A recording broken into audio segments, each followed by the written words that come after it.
A judge has released portions of a grand jury report on former President Trump's alleged efforts to overturn the 2020 election.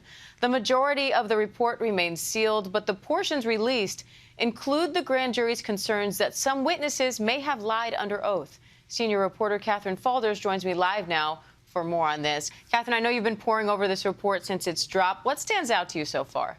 Yeah, look, this report isn't very long, at least the portions that they released. It's only about 5 or 6 pages here. But look, what stands out is exactly what you mentioned there about some of the witnesses, that the grand jury believed that some of these witnesses could have lied when they testified before them. Obviously, they are under oath when they're speaking to a grand jury. They say they'll leave that to the district attorney to seek appropriate indictments if she were to find that that's warranted here. The other thing that's interesting from this report, and frankly something that we knew already, but the grand jury investigating this put it in writing, that by a unanimous vote they found no widespread fraud in the 2020 election in the state of Georgia. So that's what we're learning so far from this report. But look, not much other than the introduction, the conclusion, and then that about two sentences there about the witnesses. The report, the redacted report, of course, does not name who those witnesses are. So, Catherine, there was a lot of back and forth over whether this should be released at all, whether the whole thing could be released, if they had to redact it. Why release these portions? Why not either release the whole thing or just don't release any of it?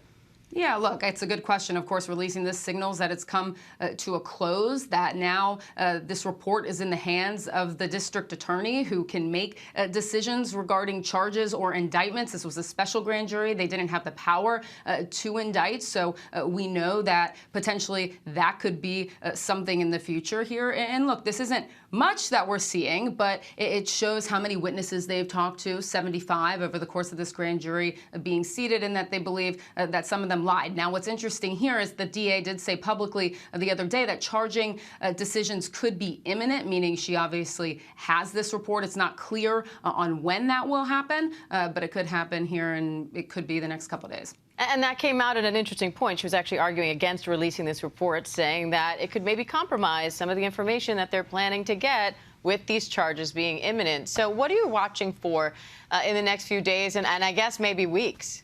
Yeah, she said also that it could compromise future defendants' rights. Now, that's important because that signals that there could be, she believes, obviously crimes committed or that this report essentially recommends. So the next steps here really are going to be coming from her. Does she make an announcement? Do we learn more about who these witnesses are that this grand jury believes lied to them under oath? That is what we should be watching for in the coming weeks. All right, senior reporter Catherine Falders. Thank you, Catherine. Hi, everyone. George Stephanopoulos here. Thanks for checking out the ABC News YouTube channel. If you'd like to get more videos, show highlights, and watch live event coverage, click on the right over here to subscribe to our channel. And don't forget to download the ABC News app for breaking news alerts. Thanks for watching.